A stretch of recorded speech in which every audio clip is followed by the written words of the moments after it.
What's up, everybody? It's Meech. Welcome back to the Fitness Radar. So the other day I linked up with my boy for a great gym session. We've been trying to link up for over a year and just our schedules and everything was all crazy. So we finally got to link up. So let's get into it. I'll walk you guys through it. All right, so we started off with these rows. I don't know what this machine is called, but it's basically seated rows. You know how you have the cable row machine. This is just I guess an older, I don't know. I just love this machine. It gets your back warmed up. It gets your rear delts warmed up, even your triceps. So it's a good overall machine. When I'm back there, I like to start with this machine. So as I do with everything, pretty much, we start off low, we rep it out, and then every set you increase the weight. Usually start off with, when it's light, anywhere from 15 to 20 reps. And obviously, as you increase the weight, your reps are gonna drop. Usually when you get to around 7 reps on something, that's all you can get. Usually the weight's heavy and you're burnt out. I usually don't try to go under 7 reps. If I can't get 7 reps, to me, it's time to move on. So this is what we did. Each one, like I said, rep out as much as you can, and you increase the weight on every set. So after about 3 or 4 reps, 3 or 4 sets, your pump is there, you're starting to feel good, your whole upper body is engaged. It even makes you stabilize your core if you're doing this exercise right. I wish all gyms had this machine. I really like this machine, but we definitely repped out. And as you can see by the looks on our faces, you know, the weight's getting, actually you can see the stack, you know, every time it goes up. So we're definitely increasing the weight and just pushing ourselves, just seeing what we can get. This is the first exercise. I think we did, honestly, I can't even tell you how many sets we did. I really don't know. I would have to really go back because I cut some of them out. I would have to go back and count. So then from there we go to the lat pull downs. As you can see, we had a different bar on it, different grip than typically. I've used this a bunch of times. It's the first time D has used it. And you know, same thing. Start light, get your pump, get your warm up, and we just keep increasing the weight each time. As you can see, I'm giving him a little bit of instruction. Keep your core tight. Focus on pulling it up high instead of low. You know, just different things. But this particular grip or handle, it's just a different feel to it. It's a different, obviously, I don't know, I can't explain it. It definitely hits your upper back a little bit more. It hits your delts a little bit more. It's just different. And as you can see, no rest time in between. The only rest time that we have is when the other person is getting their reps. You know, jump in, jump out, keep it moving. Keep that rest time minimum, keep your heart rate up, especially when you're doing high reps and you're not getting a lot of rest time. You keep your heart rate up, and that is a form of cardio. Whenever I increase the weight, I start off, I'll increase it by 1 pin, move it 1, but then as we go further, I might, you know, skip 2 or 3 and you know, just add on weight. I'm not usually actually paying attention to how much weight. I'm just moving that pin. And if we can lift it, we lift it. If we can't lift it, then we'll bring it back up. But you know, I'm not always stressing how much weight. So a lot of times, that's why I can't tell you how much weight we was lifting in this particular set, unless I'm able to look back at the video and see, because the actual weight is irrelevant. Just if you can lift it, you move it. It's that simple. If it's too heavy, if you can't move it or you can't get enough reps, then you push the pin back up and you do what's comfortable. But the other thing too, I always say, like me and D never worked out together. So I was telling him, actually I forgot to tell him in the beginning, don't necessarily try to do what I do. Of course, you know, try it. But if you can't do the same amount of weight, you got to do what's comfortable for you. You can't just, you know, don't try to kill yourself and possibly injure yourself by trying to do exactly what your workout partner is doing. Do what's comfortable for you. But he was able to keep up with everything. So, you know, that was great. And it definitely fueled me. Now this particular exercise is the lat stand. I call it the standing lat pull downs. I don't know what it's actually called. I can't honestly remember. It's funny how a lot of us, you know, gym goers and you know, we work out, but we don't always remember or know the actual technical terms of these. We just go in there and work. We know what we're doing, but sometimes the actual name of the exercise, man. So anyway,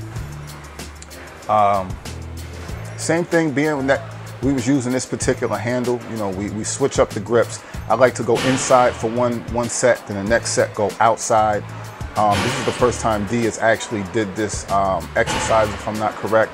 So he had a little bit of, it was a little adjustment period, getting the right weight, getting the right stance and the positioning, but he figured it out. And this is one of those things where you really want to focus on the lats and the contraction and the movement, and you don't necessarily want to have a whole lot of weight.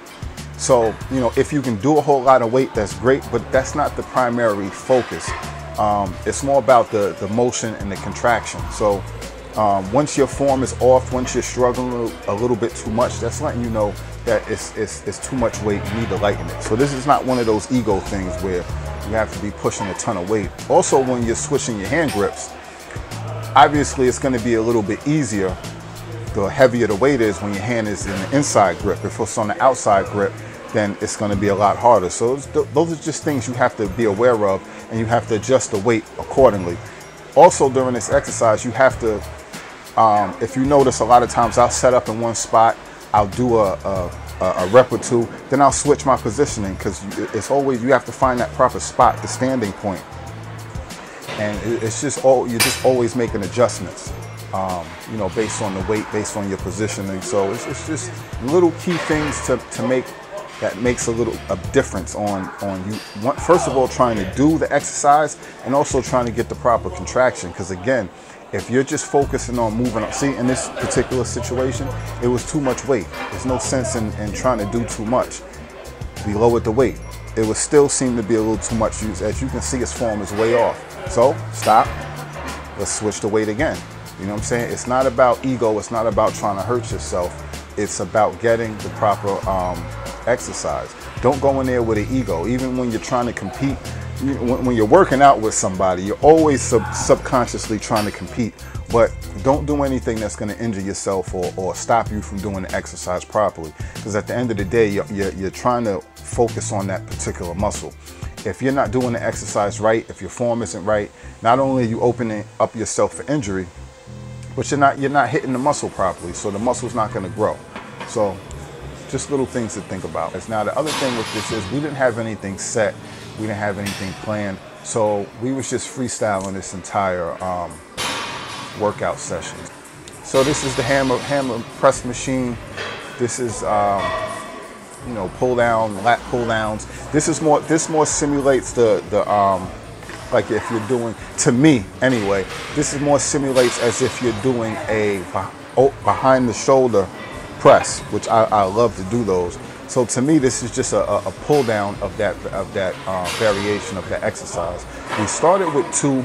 Actually, we started with one plate on each side. We did two or three warm-up sets, and then we added another plate. So this is 2 plates right here.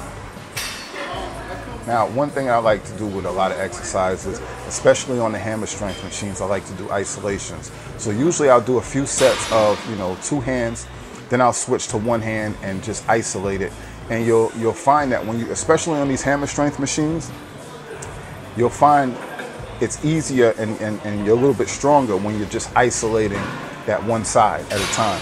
When you're doing both at the same time, you know, you're engaging a lot more muscle, so it's harder.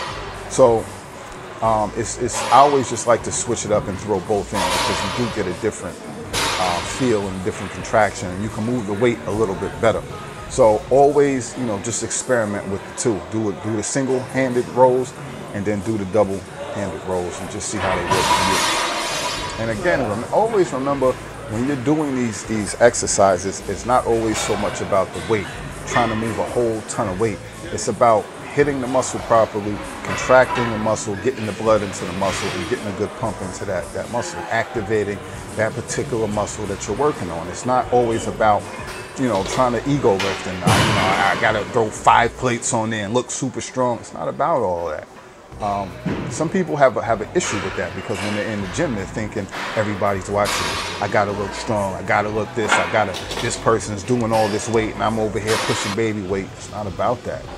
don't get yourself, you know, caught up in that mental battle, because that's not what you're there for. And now we're switching to the other hammer row machine. Same thing. I like to start off. I always start off with 2 plates. 1 plate on this particular exercise is just way too light. I think we started this way as a warm-up just because I was working out with somebody and I didn't know, you know, where he was at. But for me, I always have to start off with 2 plates. It's just, 1 plate is just way too light. Most people use the hand grip inside, but I was showing D to use it on the outside. A lot of us taller people, we have a wider, we're just wider. So those inside grips that are naturally there, sometimes it's too narrow.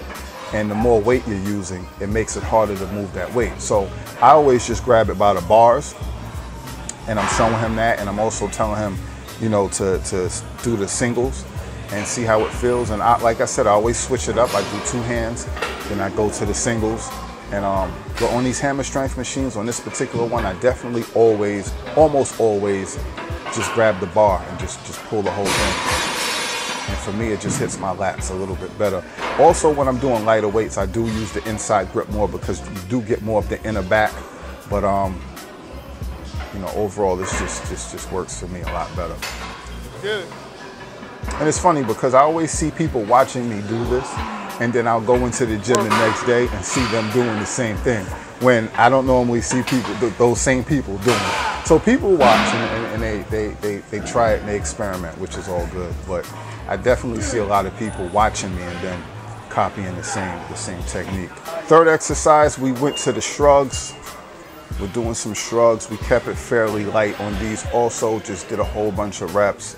Not a ton of sets. We probably did about 4 sets of these. I think only about 2 plates, so it's fairly light. After that, we moved over to some chest. So we hit back, did a little bit of shoulders or back, you know, depending on what you call the shrugs. And then we went over to some chest. We hit the flies. And on these flies, again, we just did a whole bunch of sets. Just went up, you know, started low, we went up, increased the weight each set, and then we started to go back down a little bit and just do burnouts. And then at a certain point, we was holding it for 5 seconds, holding it for 10 seconds. You know, just getting that contraction, stressing out the muscle, and just work, man. Just go in the gym and work, have fun. You know, keep your workouts flexible. You know, sometimes you may not feel a certain exercise, you may not feel a certain thing that you went in there to do. You know, be flexible, hit what feels good, do what you gotta do, and get that work. Another thing with a lot of these exercises, when you change the grip where your hands are, when you change the positioning of the seat, all of those things affects where the muscle, the particular muscle that you're hitting. So for instance, if you're in one of these rows, or if you're in the hammer strength machine and you're doing chest, the lower you have your seat, you're hitting more of your upper chest. The more you raise it up, you're hitting more of the middle to the bottom of your chest. So, and the same thing with your hand positions on different exercises, it determines what part of that muscle that you're hitting. So always be aware of those things. If you're not usually used to those things, try them out and experiment with those different muscles and positionings. But also, if you're doing that for the first time, keep the weight light so that you can experiment, get the proper squeeze, get the proper contraction, and you can experiment hitting that muscle from that proper angle. If you're doing it from with too much weight, you're not going to hit the muscle properly, because you're using all this energy a lot of times just to move the weight. And you know, so just experiment with these different things if you're not aware of it already. Been around, we're just, you know, just working. No set routine. So then we went over to some bicep curls. Now you guys know I'm going to do bicep curls almost every workout.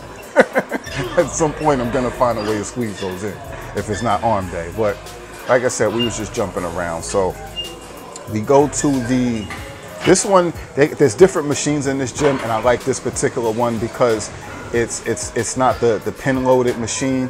This one you actually can add the weights to it. I like it. So this one we had, it looks like 2, is that it? How much do we have on this one? This was a plate and a quarter. on this one.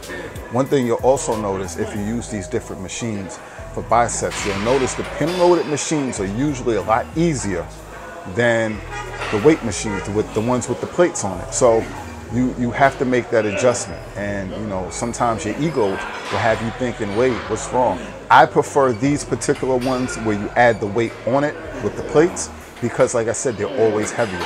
So you have to, you know, this is probably what, 45, it's probably 55 pounds or 65 pounds. When you consider, if you're using the pin-loaded machine, 65 pounds for most people is nothing on that pin-loaded machine. But when you go to this preacher curl and you're hitting that same amount of weight, the weight balance is different. It's a lot heavier. So this also shows, the other thing that I realized with these different preacher curls with the weights, all of them are different. All of the positionings and all of these different things are different. So all the different ones that I've used in different gyms, they all feel different. So what I mean by that is, if you put, let's say, 2 plates on each one, they're going to be heavier or lighter or different. So you have to account for that for each gym. I've gone to some gyms, if you guys who've been rocking with me for a while, when I used to go to Retro Fitness, I would put up to 3 or 4 plates of the 45s on this preacher curl, and I could rep it. I would go to another gym, the way the weight is positioned is differently, same 45s, and I wouldn't be able to get the same thing. It felt way heavier. Some other gyms feel way lighter. So it's again, when you're in these different gyms and these different machines, it's something to just be aware of, because it'll throw you off mentally, because you'll be thinking, wait, I was stronger, or you're in a different gym and, oh my God, I'm so much stronger today, the same machine. No, the weight, where the weight is, and just the particular machine, the pulley, all those things are a little bit different. So, you know, sometimes it can hurt your ego, or it can boost your ego. So just be aware of that. But as you can see, me and D was just repping out. Another thing, with same as every other exercise, with these preacher curls, I always like to switch, alternate each set, inside grip, outside grip. So if you pay close attention, you'll notice each set we're changing the grips from inside to outside. Now when you do that, for those that don't know, it hits a different part of the bicep. When you have the inside grip, it hits more of the direct middle of your bicep. When you go to the outside grip, it hits a little bit more of the outside of the bicep. And it's just, usually to me, the outside grip, it's harder to do. So for me, at least, it's more of a representation of how good your bicep, how strong your biceps are, if you can do it from the outside grip, at least for me, because like I said, it's harder. Now here we're adding on, we took off the quarter and we added on another 45. And I honestly don't remember how well I did, but I do remember, if I'm correct, I didn't do as well as I thought I should have. And it was a reminder, I'm not where I used to be, and it's motivation to get myself back on point. Definitely. Yeah, see, I'm struggling. I only got a few reps. So now we move over from there to the pin-loaded bicep preacher curl. Now this machine, like I said, this one feels totally different. Everything is different. The positioning of the seat, the positioning, everything is different. So now we're just repping out. But the thing is, normally when I do bicep curls, I like to do supersets. So I like to do biceps and triceps. With the other machine, there was no tricep machines close by, and initially they was being used. So now these machines freed up and these two are close. So now we come over and we're supersetting. Every set we're supersetting. Same thing. You rep one, you go right to the other one. The other person is either well, in this case he's holding the camera, but when he wasn't holding the camera, the other one's working on the bicep while the other one is working on triceps, and we just keep reversing. Now on these particular exercises, and with supersetting like this, I don't like to rest at all. It's just back, back, back. You increase the weight each time. If necessary, you keep the weight where it is. Even if you gotta make the weight lighter, you just get your reps, you just keep working, no rest, and you keep working until somebody taps out, till you can't working more. And that's just the way I like to do these. And when you do it like that, you really test yourself, especially when you're working with somebody else. You're both pushing each other because nobody wants to tap.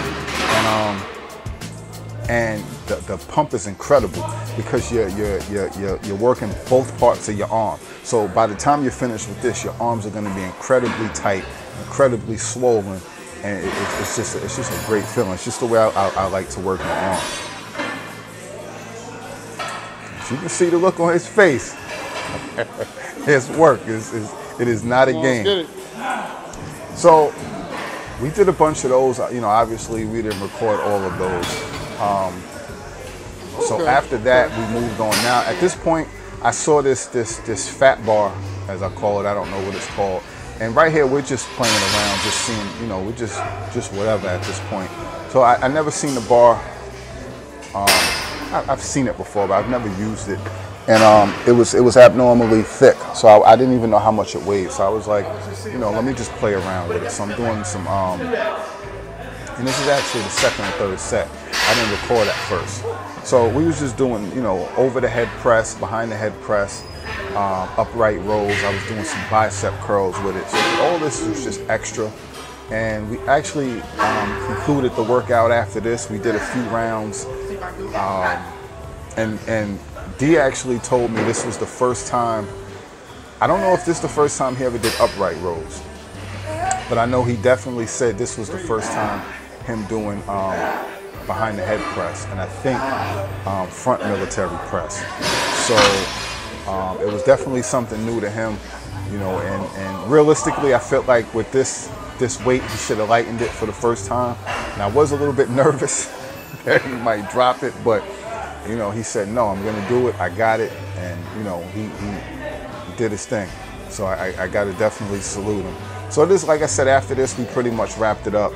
We had a great session. We're going to definitely link up some more very soon and get some more workouts in. So you're going to be seeing him some more. So I hope you guys enjoyed this. Let me know what you guys think. Was this too long? Was this too much talking? Just let me know. Let me know what you think of this and if I should carry on with this format. That's pretty much it. Till next time, stay focused, stay fit. Please hit that like button. Please give me your feedback in the comment section. Fitness Radar, we're out of here. Salute.